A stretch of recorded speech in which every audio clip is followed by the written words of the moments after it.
우리 아시아는 아시안 게임으로 모든 나라가 호기심을 갖고 응원도 하고, 또 어떤 나라는 축제 분위기로 그렇게 살아가는 것 같습니다. 바캉스 매직이란 말이 있습니다. 필리핀이 바캉스 감독이 축구 대표팀의 감독을 맡고 늘 예선에서 탈락한 축구가 4강에 올라가고, 이번에 아시안 게임에서는 16강을 넘어서 8강을 가게 됐습니다. 조금만 더 잘하면 우리나라도 4강을 가게 되면 그 필리핀과 만나게 된다 하는 뉴스를 보았습니다.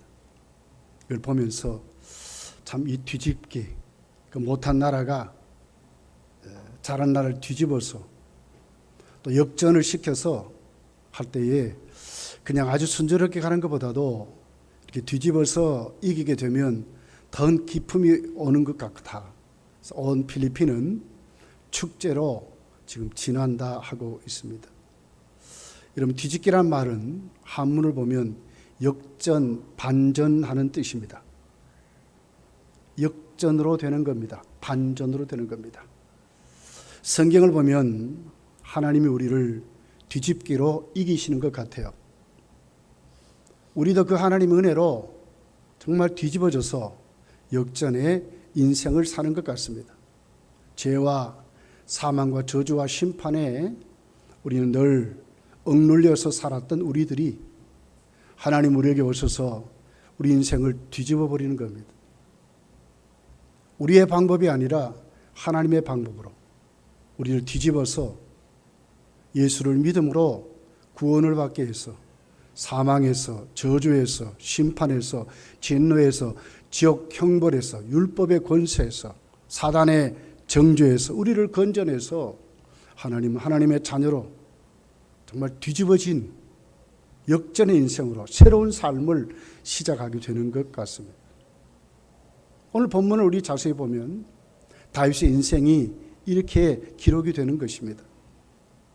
그는 그 왕의 위치에서 이제 인생 말년을 보내게 됩니다. 인생 말년을 보내면서 자신의 뒤를 돌아보는 것입니다. 그러면서 오늘 이 본문을 고백하고 있는 것으로 기록이 되어 있습니다. 하나님이 자신을 이겼다는 거예요. 하나님이 자신을 뒤집어 버렸다는 거예요.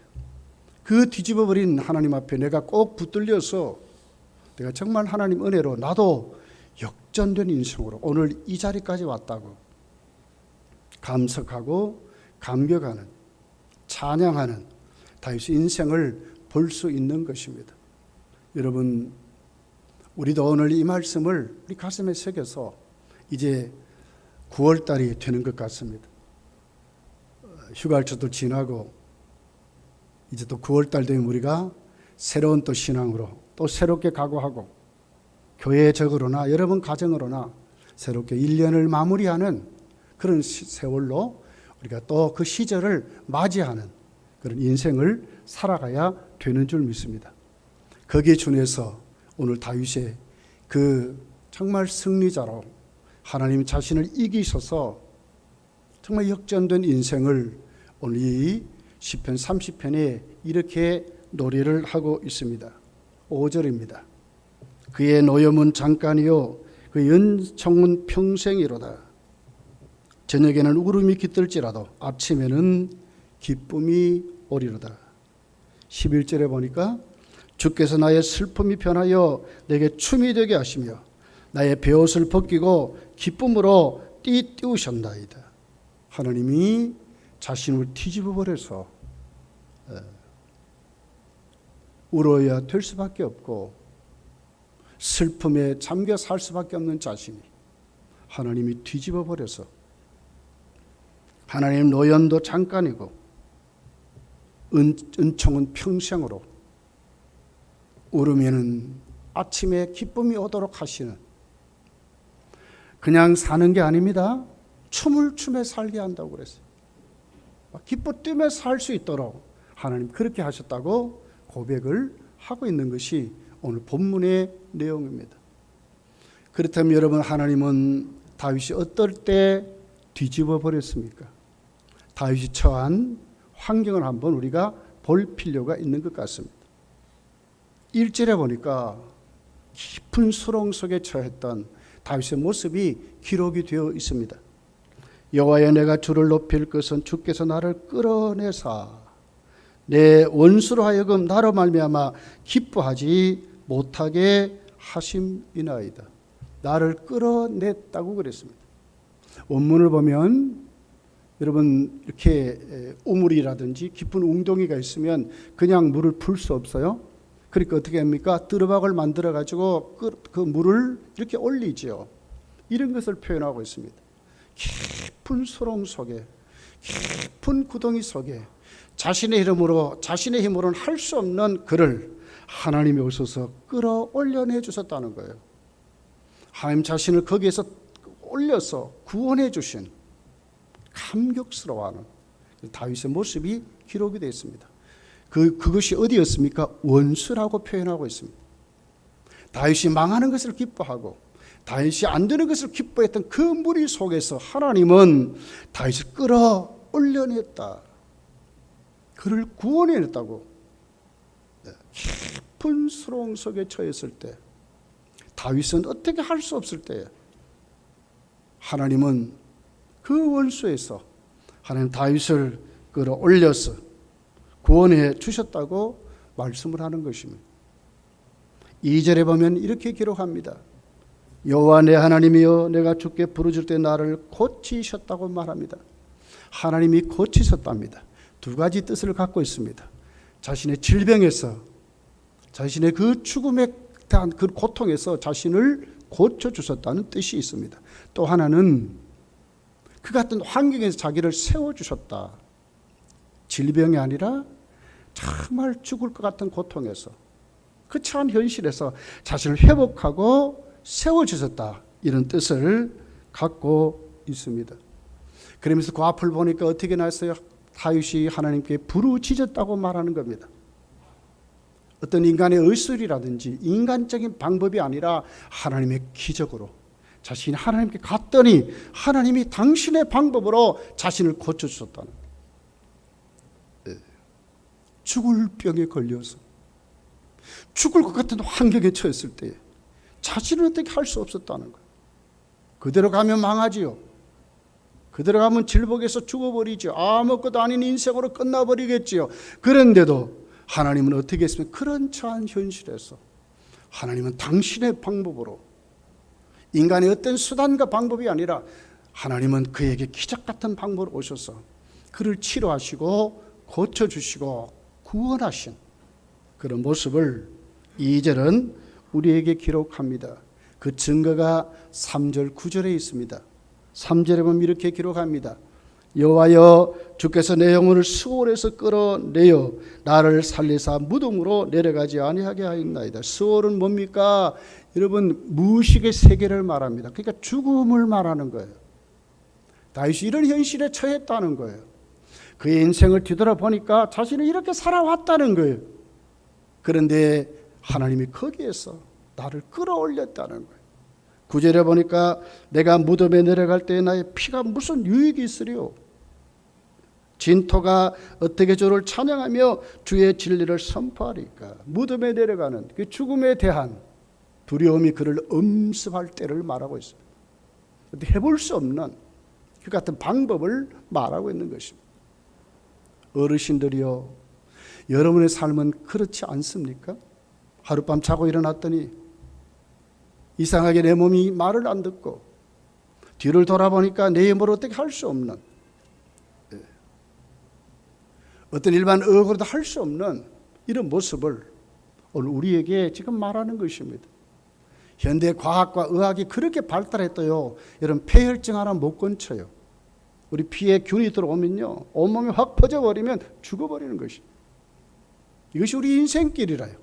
건강하고 팔팔 뛰더라도 내 발에 못이 하나 박혔는데 그 못에 그 독이 온몸에 퍼져버리면 죽어버리는 것입니다. 이것이 오늘 우리 인생길입니다. 다윗은 이것을 깨달은 거예요. 그런데 어떻게 했습니까? 하나님이 고쳐주셨다는 거예요.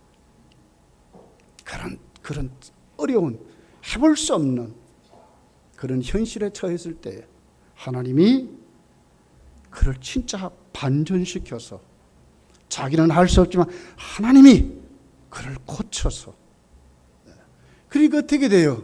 다윗은 철저히 오늘 그 현실을 자기가 깨달은 것입니다. 그러면서 여러분, 다윗은 자신을 뒤돌아보며 자신이 자만하고 교만할 때를 반성하는 것을 봐요. 그래서 자신의 힘으로 모든 것이 이루어졌다고 생각할 때도 그에게 있었습니다. 이것을 또 하나님께 내어놓는 것입니다. 내가 그럴 때가 있었구나. 내가 하나님 의지하니 아니고 내 힘을 의지하고 내 힘으로 잘 된 것 같은 이런 착각 속에 빠질 때가 있었구나 하는 것으로 다윗은 하나님 앞에 자신을 내어놓는 그런 모습이 6절에 있습니다. 내가 형통할 때에 말하기를 영원히 흔들리지 아니하리라 하였도다. 내가 형통할 때 말하기를 뭡니까? 자신이 자신의 힘으로 안 흔들린다는 거예요. 내가 이 생활을 내가 앞으로 지속하겠다고 당당하게 자신 있게 말하는 것이죠. 그럴 때가 있었다. 여러분, 다윗은 그 시작이 어떻게 시작했죠? 철저히 하나님 의지하고 살아왔습니다. 사무엘을 통해서 하나님이 이새의 아들에게 기름을 부어서 왕을 삼으러 갈 때에 이새에게는 8명의 아들이 있었지 않습니까? 그런데 그 아버지 이새는 7 아들을 사무엘에게 보여줬지만 8번째 막내 다윗은 보여주지도 않았어요. 왜 그랬습니까?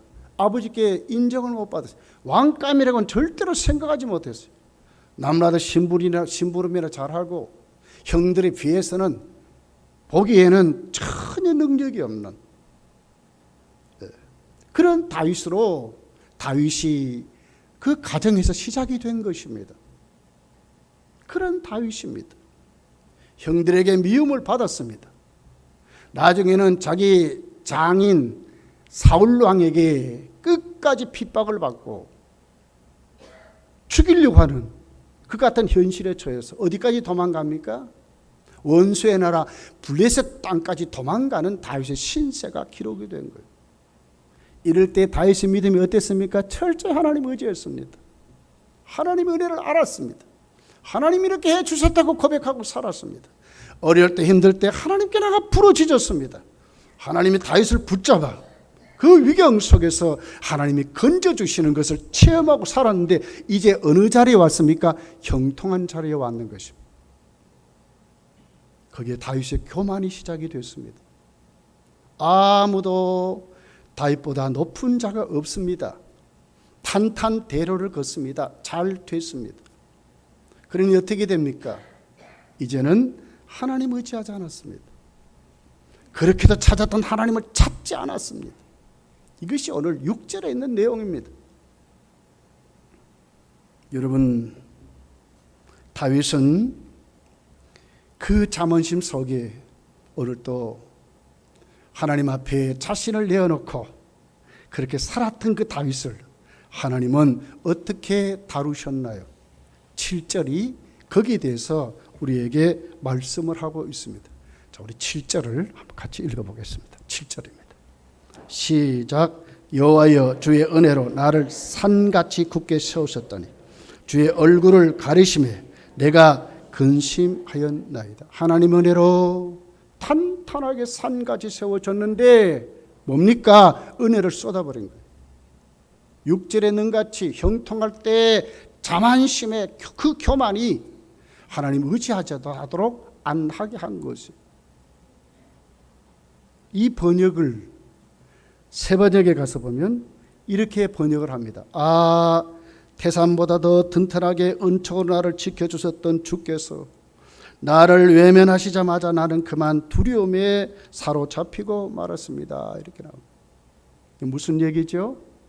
하나님은 다윗을 꺾습니다. 그대로 가면 안 되잖아요. 어떻게 꺾었어요?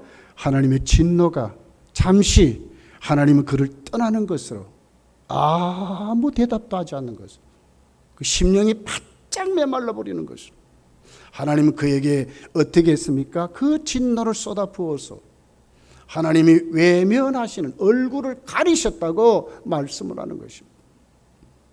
그랬더니 어떻게 되죠? 하루아침에 다윗이 그만 무너지고 간 거예요. 근심했다고 그랬어요. 여러분, 이 말씀의 배경은 특별히 우리 사무엘 하 24장에 가면 자세하게 배경이 나옵니다. 승승장구합니다. 나중에 블레셋까지 굴복시켰습니다. 이젠 다윗이 싸울 나라가 없어요. 그래 어떻게 합니까? 요압을 시켜가지고 이스라엘의 인구를 조사하게 됩니다. 그 중에 이스라엘 군대를 조사했더니 80만이 넘습니다. 84만의 군대가 있다는 보고를 받습니다. 그러니까 어떻게 됩니까? 다윗이 자만하고 교만해진 거예요. 이대로 되면 되겠구나. 근데 하나님이 찾아오셨어요. 무섭게 진노하세요. 그래서 그날 하나님이 그 진노하심으로 하루아침에 하루에 7만 명이 죽습니다. 거기에 다윗이 벌벌 떠는 거예요. 이대로 하다 보면 우리는 망하겠구나. 이대로 하다 보면 나도 죽겠구나 하는 것을 깨닫게 되는 것입니다. 하나님이 한 번 하시니까 그 태산 같은 다윗이 하루아침에 무너지게 된 것입니다. 여러분, 이것이 우리 인생길입니다. 여러분, 성도는 자만할 수도 있습니다. 교만할 수 있습니다. 우리가 조심해야 될 것은 형통할 때의 문제입니다. 잘 될 때 문제입니다. 내가 섰다 할 때 넘어질까 조심하라고 성경은 우리에게 가르쳐 주고 있습니다. 다윗이 얼마나 놀랐는지 정신이 번쩍 들어서 사무엘하 24장에 가면 하나님께 회개합니다. 용서해달라고 합니다. 이 백성을 치지 마시고 나와 우리 가문을 쳐달라고 할 정도로 매달리고 그러게 합니다. 하나님이 심판하셨지만 하나님도 너무한 것으로 하나님이 생각하시고 진노를 멈추는 것으로 말합니다. 여러분, 우리가 늘 하나님 앞에 우리의 모습을 내어놓을 때에 우리는 오늘 또 여기에 눈을 떠야 되는 줄 믿습니다. 잘 될 때가 문제입니다. 힘들고 어려울 때 우리는 하나님을 의지하지요. 그렇지만 우리가 잘 될 때가 문제입니다. 교회적으로나 우리 가정적으로 우리 개인적으로 우리가 잘 될 때 문제입니다. 좀 힘이 생겼을 때 문제입니다. 나의 그룹이 생겼을 때 문제입니다. 내가 탄탄히 잘 이렇게 형통하게 잘 이루어져 가는 것일 때 그때 문제입니다. 하나님이 야 나를 도와줘 뭐 이럴 때 문제인 것입니다.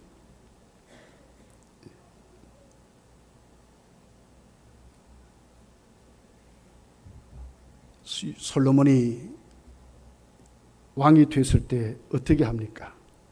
하나님께 엎드리지요. 지혜를 달라고 합니다. 왜 달라고 합니까? 하나님 앞에 이 백성을 내가 인도하기에는 나는 어린아이 같다는 거예요.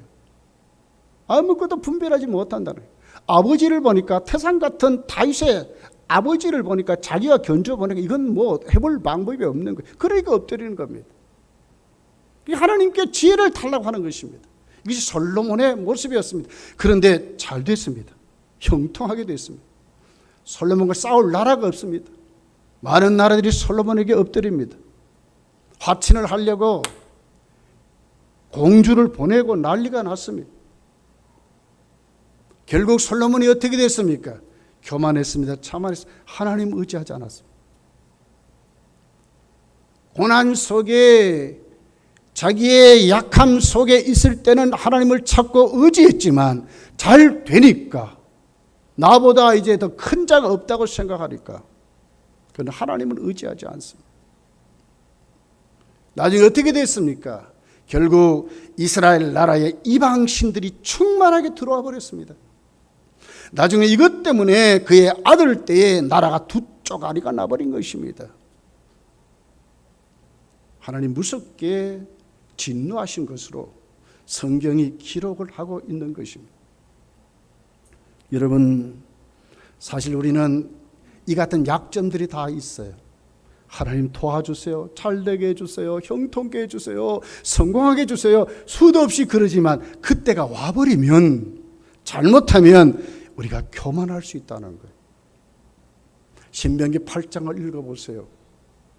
너희들이 잘 될 때에, 형통할 때에 하나님이 잊어버릴까 조심하라 그랬습니다.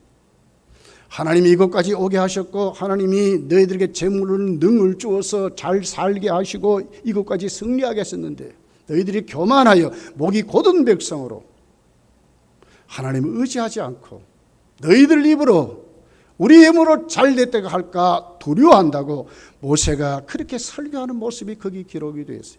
이게 우리의 약점인 것 같습니다. 한국교회는 너무너무 잘 됐습니다, 지금까지. 근데 오늘 우리 현실을 보면 그런 것만은 아닌 것 같습니다. 여러분, 오늘 우리가 정말 조심해야 될 게 있습니다. 하나님은 우리를 반드시 뒤집으셔요. 그 자리에 그대로 있게 안 합니다. 교만한 자리, 자만한 자리, 이제 내가 요만큼 컸다고 하면서 목이 곧아버리는 이런 모습을 하나님은 가만히 두지를 않아요. 반드시 우리를 무너뜨려서 또 새롭게 하나님 백성의 삶을 살도록 하신다는 거예요. 하나님이 얼굴을 돌려버리니까 그는 근심이 기쁨으로, 감사로, 찬송으로 살았던 다윗이 금방 그는 영육간의 근심으로 평강을 잃어버리는, 두렵고 떨리게 될 수밖에 없는 인생으로 전락했다고 오늘 그렇게 우리에게 말씀을 하고 있는 것입니다. 잠언서는 우리에게 말합니다. 잠언 16장 18절에 교만에는 멸망이 따르고 거만에는 파멸이 따른다고 말씀을 하고 있습니다. 시편 119편 67절을 보면 이렇게 기록을 합니다. 하나님은 그럴 때 무슨 방법을 동원하여? 고난의 방법을 동원해요. 고난 당하기 전에는 내가 그릇 행하였더니 이제는 주의 말씀을 지키나이다. 내가 고난 당하시 내게 유익이라고 그렇게 말씀하는 것으로 기록이 되어 있습니다.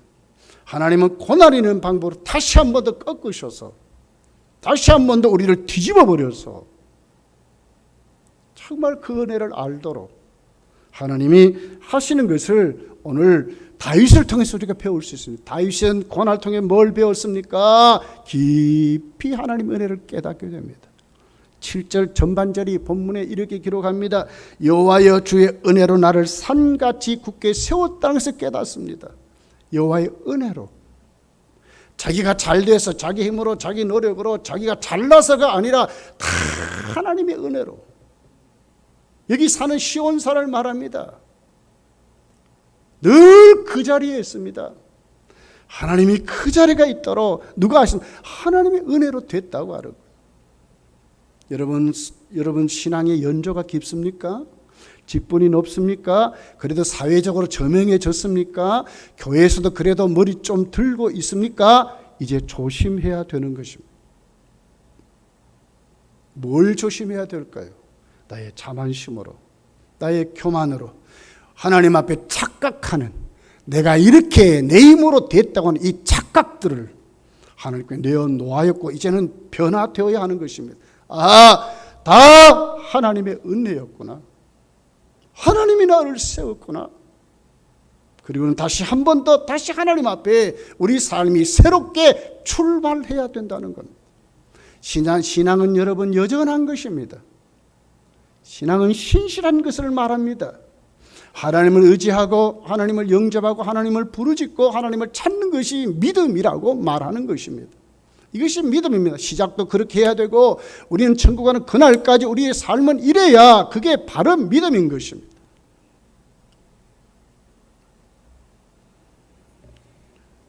(5절을) 보면 거기에 하나님 은혜를 찬양하는 다윗을 봅니다. 그의 노염은 잠깐이요 그의 은총은 평생이로다. 저녁에는 울음이 깃들지라도 아침에는 기쁨이 오리로다. 만약에 하나님이 우리가 한 대로만 그대로 다루어 버리면 큰일 나지요. 그런데 다윗을 회개시키고 깨닫게 하고 다윗을 다시 뒤집어 버리는 걸 어떻게 하고 있어요? 노염은 잠깐이라고 말합니다. 그러나 은총은 평생이라고 말하는 것입니다. 여러분, 노염은 하나님이 다윗이 지은 죄에 대한 분노를 말하는 거예요. 은총은 뭡니까? 하나님의 속성입니다. 하나님의 속성을 의지해서 하나님께 나가 회개한 자에게 주시는 은혜를 말하고 있는 것입니다. 깨닫게 했습니다. 하나님이 변화시켰습니다. 그랬더니 다윗이 하나님께 내려놓는 것입니다. 엎드리시는 겁니다. 그리고 어떻게 됩니까? 하나님 은혜가 자신 속에 평생에 주어진 것으로 찬양하는 다윗의 모습을 봅니다. 이것이 여러분 신앙인 것입니다. 우리 교만할 수 있습니다. 자만할 수 있습니다. 그러나 하나님이 깨닫게 하실 때, 하나님이 아니라고 하실 때 어떻게 해야 되겠습니까? 이제는 하나님의 그 은혜를 알고 노염은 잠깐이요, 은총은 평생임을 기억하고 또 그 하나님 앞에 돌아오면 하나님 우리를 회복시켜 주시는 말씀을 지금 하고 있는 것입니다. 저녁에는 여러분 울음이 깃들지라도 아침에는 기쁨이 오리라고 말합니다. 이걸 뭐예요? 하루로 말해. 하루. 하나님이 그 노염이 얼마나 짧은지, 하루 같은 하루. 하나님이 그런 하나님이라는 거예요. 우리를 진노 가운데 죽이신 하나님이 아니라 고난 가운데 눌려서 아무것도 할 수 없는 사람으로 만드는 것이 아니라 그 목적이 뭡니까? 그걸 통해서 다시 세워주시려고, 다시 회복시켜 주시려고. 칼빈은 그랬어요. 고난은 뭐냐? 하나님이 우리에게 유일하게 회복시키는 도구라고 말을 했어요. 다 하나님의 은혜랍니다. 여러분, 그렇습니다. 우리 신앙생활 자체가 은혜이고 우리 삶의 자체가 은혜이고 구원받은 성도는 살아가는 모든 고난도 은혜임을 기억해야 합니다. 고난이 평생 우리에게 있는 게 아닙니다. 여러분, 잠시 잠깐 지나가는 것입니다. 그럴 때 깨달아야 하는 것입니다. 아침에는 기쁨이 오리로다. 기쁨이 오리로다는 말씀을 붙잡고 믿음 가운데 우리가 세워져야 한다고 하는 것입니다. 이사야는 이사야 26장 20절에 보니까 바빌론 포로 생활을 이렇게 기록을 해요. 내 백성아 갈지어다. 내 밀실에 들어가서 내 문을 닫고 분노가 지나기까지 잠깐 숨을지어다. 바벨론 포로살이가 몇 년이었어요? 70년인데 이사야는 말하는 거예요. 그때 잠깐 숨으라는 거예요. 하나님 백성을 숨으라는 거예요. 어디에? 하나님 앞에 숨으라는 거예요. 잠깐이라고 말을 했어요. 이사야 54장 7절에 보면 내가 잠시 너를 버렸으나 큰 긍휼로 너를 모을 것이라고 말해요. 잠시 너를 버렸으나, 잠시 버렸으나, 그런데 하나님 모을 때 큰 긍휼로 모은다고 말합니다. 인간의 힘이 아닙니다. 여러분, 하나님의 방법입니다. 하나님은요, 진노하세요? 화도 내세요? 무슨 방법으로요? 고난의 방법으로. 그것이 길지 않다고 하는 거예요. 우리가 여기에 은혜 가운데 우리가 일어나야 하는 것입니다. 여러분의 삶이 오늘 좀 힘들어졌습니까? 그래도 이거 잠시인 것을 생각해야 합니다. 그럴 때 어떻게 해야 됩니까? 이제 깨달아야 하는 것입니다. 내가 자만으로 살지 않았는가? 내가 내 힘으로 살지 않았는가? 하나님 앞에 내가 믿음 생활한다고 하였지만 실질로 보게 되면 하나님 의지하는 것이 내가 다 하면서 하나님 도와달라고만 하지 않았는가를 깨달아야 하는 것입니다. 하나님의 은혜로 나를 세웠다는 것을 깨달아야 하는 것입니다. 이것이 바로 오늘 성경이 오늘 우리에게 말씀을 하고 있는 것입니다. 슬픔이 변하여 춤이 되게 한답니다. 이 회복을 말하는 것이지 않습니까? 하나님을 회복시켜서요, 어떻게 합니까? 슬픔 가운데 어떻게 해요? 춤이 되도록. 여러분, 춤추는 것은요, 이스라엘 백성들이 전쟁에 이기거나 이럴 때 춤을 췄어요. 우리 인생길을 이렇게 하나님 만드신다는 거예요. 믿으시기를 예수님 축복합니다. 춤추도록 하시는 하나님. 슬픔이 변하여 울 수밖에 없는 어려운 환경 속에 있습니까? 하나님 우리 인생을 뒤집어 버려요. 역전시켜요. 어떻게 해요? 춤추도록. 조금만 하나님을 앞에 엎드리면 하나님 우리를 이렇게 만드신다는 것을 우리에게 말씀을 하는 11절의 말씀이 그렇게 기록을 하고 있는 것입니다. 그러면서 베옷을 벗긴데, 여러분 베옷은 왜 합니까? 이스라엘 백성들 회개할 때 베옷을 입었어요.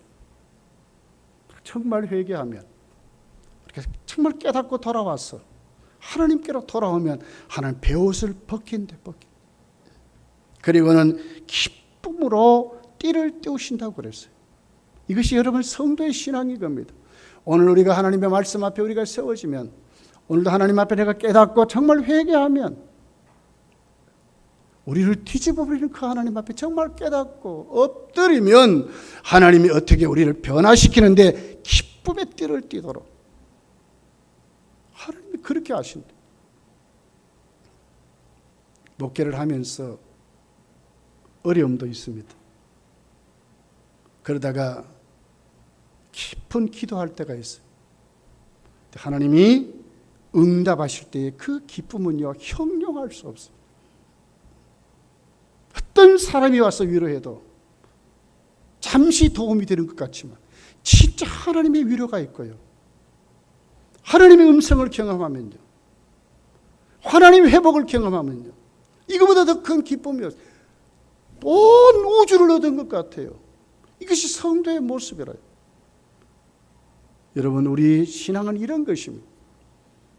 세상 바라보면 좌절할 수밖에 없죠. 내인 바라보면 못하는 것밖에 없어요. 여러분 가진 것이 얼마나 됩니까? 내 육신의 건강을 바라보면 날마다 좌절하지요. 자꾸 병들어 가는데요. 그런데 하나님을 바라보면, 나를 회복시킨 그 하나님 앞에 내가 엎드리면 하나님을 회복시키는데, 하나님 나에게 그 말씀 한마디 얼마나 기쁜지, 형용할 수 있는 기쁨으로, 내가 주시는 평강은 세상이 주는 평강과 다르다고 주님이 말씀, 세상과 주는 평강이 다릅니다. 여러분, 이것이 성도의 모습인 것입니다. 베옷을 벗기고 기쁨으로 띠를 띄우게 하신다고 11절이 말하지 않습니까? 하나님이 이렇게 우리를 뒤집어 버리는 거예요. 슬픔에 처한 그들을 하나님 기쁨의 띠를 띠도록, 어떤 과정을 거쳐서요, 회개하는 과정을 거쳐서, 믿음으로 사는 과정을 거쳐서 하나님 오늘도 그렇게 하신다고 말씀하는 거예요. 여러분, 요즘 아시안 게임에서 금메달 따는 선수들을 보세요. 어떤 선수는 막 웁디다. 슬픔의 울음입니까? 기쁨의 울음이라요. 왜 우느냐고 그랬더니, 연습하는 과정을 생각하고 그랬더니 눈물밖에 안 나온다는 거예요. 여러분, 세상에 금메달 하나 땄는 거, 그 영혼이 갑니까? 이번쯤 지나면 이제 뭐 몇 개월이나 가겠어요? 또 누가 땄는지도 관심도 없어요. 그런 금메달을 따놓고도 세상을 다 가진 것 같이 그렇게 기뻐하지 않습니다. 하물며 하나님을 가졌는데, 하나님의 뒤집기에 내가 붙잡혔는데 왜 기쁨이 없어요? 하나님 그렇게 우리를 만드신다고 말씀하는 것입니다. 다윗은 이런 하나님을 만나서 인생이 역전이 되었다고 본문이 우리에게 기록하는 것입니다. 하나님의 뒤집기에 다윗은 어떻게 대답했습니까? 두 번째입니다. 오늘 4절에 찬송하며 감사로 주를 높이는 다윗의 모습을 봅니다. 주의 성도들아, 여호와를 찬송하며 그의 거룩함을 기억하며 감사하자고 말을 합니다. 다윗은 그렇게 표현했습니다. 하나님을 높이고 하나님을 찬양하고 하나님의 감사하는 것이 어떻게 평생에, 성도들아 나도 그렇게 할 테니 너희도 그렇게 하라고 말씀합니다. 이것이 뭡니까? 신앙인 것입니다. 하나님을 찬양하고 하나님께 감사하고, 세상에 조금 요것 때문이 아닙니다. 하나님이 오늘 나를 회복시켜 주시며, 나를 깨닫게 하시며, 나를 또 그 자리에 세우시며 다시 시작하게 하신 그 하나님 앞에 오늘도 우리는 감사하고 찬양으로 응답하고 살아야 한다는 것입니다. 두 번째는 그랬습니다. 10절에 보면 확고한 믿음과 신뢰로 하나님께 세워져가는 다윗의 고백이 여기 있습니다. 10절입니다. 여호와여 들으시고 내게 은혜를 베푸시며 여호와여 나를 돕는 자가 되소서 하였나이다. 이게 무슨 얘기예요? 다윗의 고백인 겁니다. 이게 다윗의 확고한 신앙을 지금 말합니다. 하나님을 어떻게 표현해요? 하나님이 들으시는 하나님을 말합니다. 다윗은 이렇게 믿었습니다. 여러분. 하나님은 은혜를 베푸신 하나님으로 다윗은 믿었습니다. 이렇게 고백하는 것입니다. 내가 잘 돼서가 아닙니다. 오늘 뒤를 돌아보니까 하나님은 나에게 이런 하나님이었다고 고백합니다. 여러분은 그런 고백이 일어나기를 예수님 축복합니다. 나를 도우신 하나님이라고 고백합니다. 세상에 어떤 것이 하나님이 나를 도와서 이 자리에 왔다고 고백합니다. 이게 신앙인 것입니다. 우리 이렇게 하나님께 대답하고 하나님께 나가야 한다고 오늘 다윗이 우리에게 가르쳐주는 믿음입니다. 여러분들 이런 믿음으로 세워가시기를 예수님 축복합니다. 다윗은요 실제적으로 죄를 얼마나 무서운지를 경험한 사람이에요.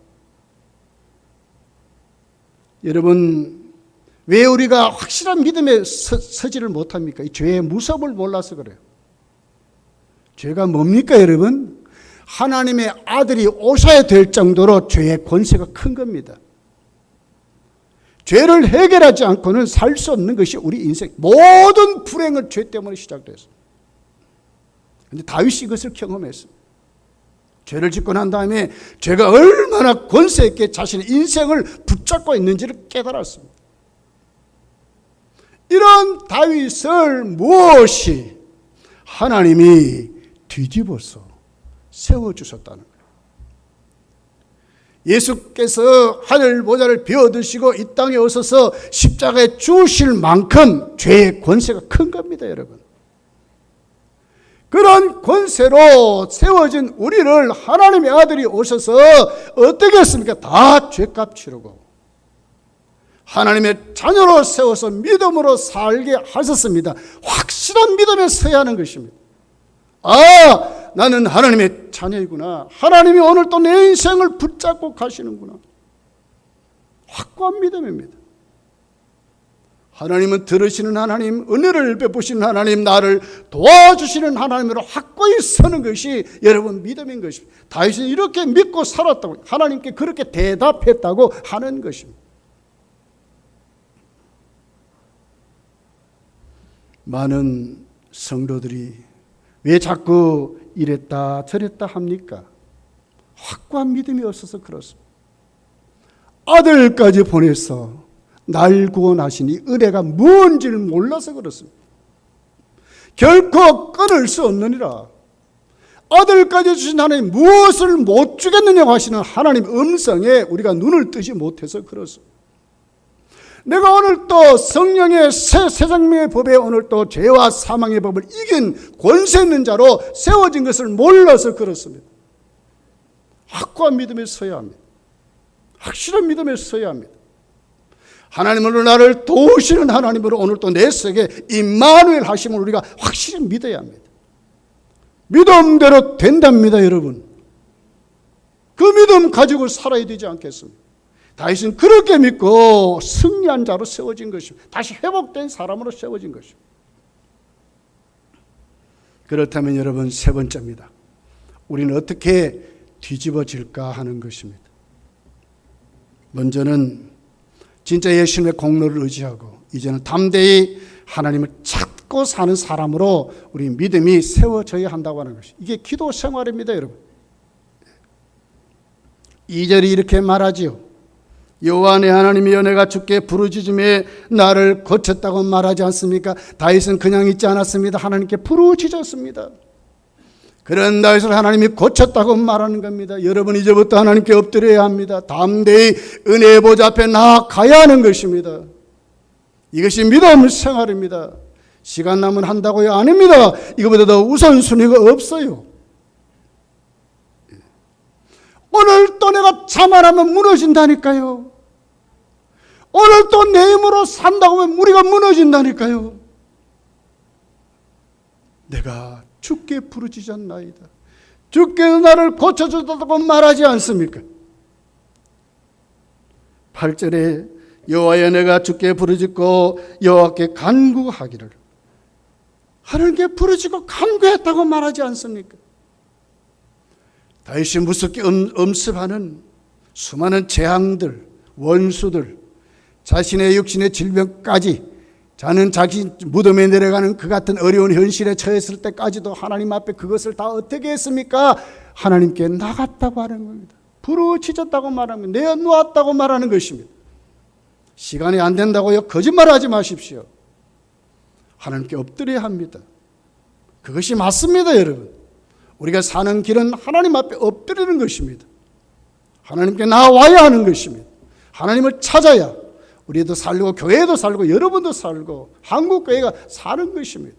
여러분 하나님의 뒤집기에 여러분 뒤집어지시기를 바랍니다. 그래야 여러분 사는 것입니다. 다윗은 형통할 때 하나님을 안 찾았어요. 자신의 힘으로 된 것 같았어요. 그런데 다윗이 하나님께 뒤집어졌지 않습니까? 여러분도 하나님 앞에 뒤집어지시기를 예수 축복합니다. 그리고 다윗은 어떻게 했습니까? 그 기도가요, 다윗은요 그렇게 어려울 때만 기도한 게 아니에요. 그 기도의 내용을 보면요, 그 기도의 목적이 하나님의 영광이었어요. 9절입니다. 같이 한번 읽어볼게요. 9절 시작. 내가 무덤에 내려갈 때 나의 피가 무슨 유익이 있으리요? 진토가 어떻게 주를 찬송하며 주의 진리를 선포하리까? 다윗이 왕이 됐습니까? 왜 왕이 됐습니까? 하나님께 영광을 돌리기 위한 왕이 된 것입니다. 하나님 나라의 왕이 된 것입니다. 그런데 죽어버리면 어떻게 되겠습니까? 영광 돌릴 다윗의 영광이 깨어진 거 아닙니까? 그러니 그것 위해서 나를 살려달라는 거예요. 다윗의 기도의 그 목적이 뭡니까? 하나님의 영광을 위해서. 내가 죽어버리면 하나님 영광이 가려지지 않습니까? 하나님 나를 하나님 백성의 왕으로 세웠는데 이 왕의 그 삶이 끝나지 않습니다. 그리 나를 살려서 더 하나님의 영광을 위해서 나를 써 주십시오 하는 그런 내용입니다. 이것이 다윗의 기도였어요. 시편 31편에 가서 보면 다윗의 처절한, 정말 어떻게 해볼 수 없는 상황에 빠진 다윗의 모습이 거기에 기록이 되는데, 그때도 다윗은 기도합니다. 우리 시편 31편 한 장 넘겨서 한번 봅시다. 9절부터입니다. 9절부터 우리 16절까지.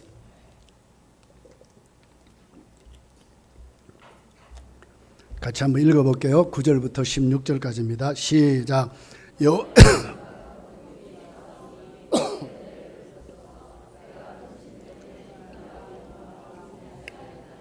내 일생을 슬픔으로 보내며 나의 연수를 탄식으로 보내며 내 기력이 나의 죄악 때문에 약하여지며 나의 뼈가 쇠하여 도소이다.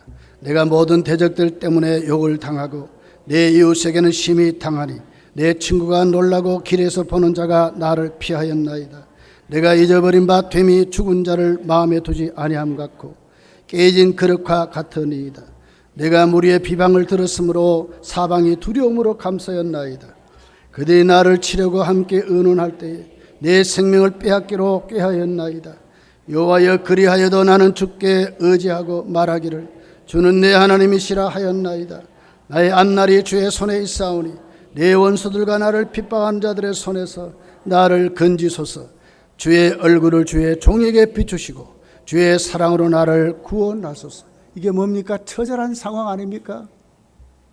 조롱받고 비방받고, 그런데 어떻게 한가할 수 없도록 다 무너져 버린 거예요. 기가 막힌 현실 아닙니까? 그런데도 다윗은 어떻게 고백해요? 내가 그때도 하나님 의지하겠다는 거예요. 하나님, 그분은 나의 하나님은 하나님이시라는 거예요. 그러니 내가 하나님을 찾는다는 거예요. 하나님께 부르짖는다는 거예요. 힘듭니까? 어렵습니까? 이럴 때도 하나님, 우리의 하나님입니다, 여러분. 성도는 또 나가야 하는 것입니다. 또 내려놓고 기도해야 되는 것입니다. 그럼 하나님 오늘 또 어떻게 우리를 붙잡아서 다시 뒤집어지는, 나를 뒤집어서 역전시켜 주시는 하나님을 깨닫고 박살난 같은 환경을 다시 회복시켜서 세워주시는 하나님이 오늘 또 여기에 있는 것입니다. 여러분 하나님을 찾고 살아가는 믿음의 사람으로 세워지시기를 예수님 축복합니다. 두 번째는 우리가 하나님 앞에 찬양하고 감사를 하나님 높이는 삶을 이제는 잊지 말아야 된다는 것입니다. 1절을 보십시오.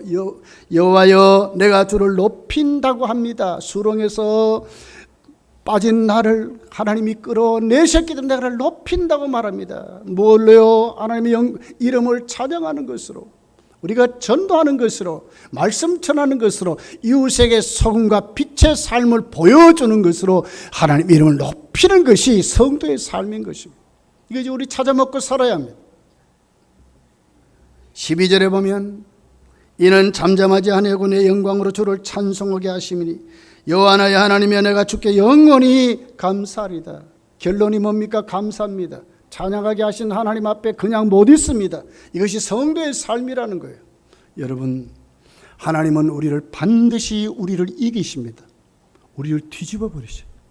거기에 여러분 다 뒤집혀 주셔서 새롭게 오늘 다윗같이 여러분 인생이 9월달부터 새롭게 시작되시기를 예수님 축복합니다. 기도하겠습니다.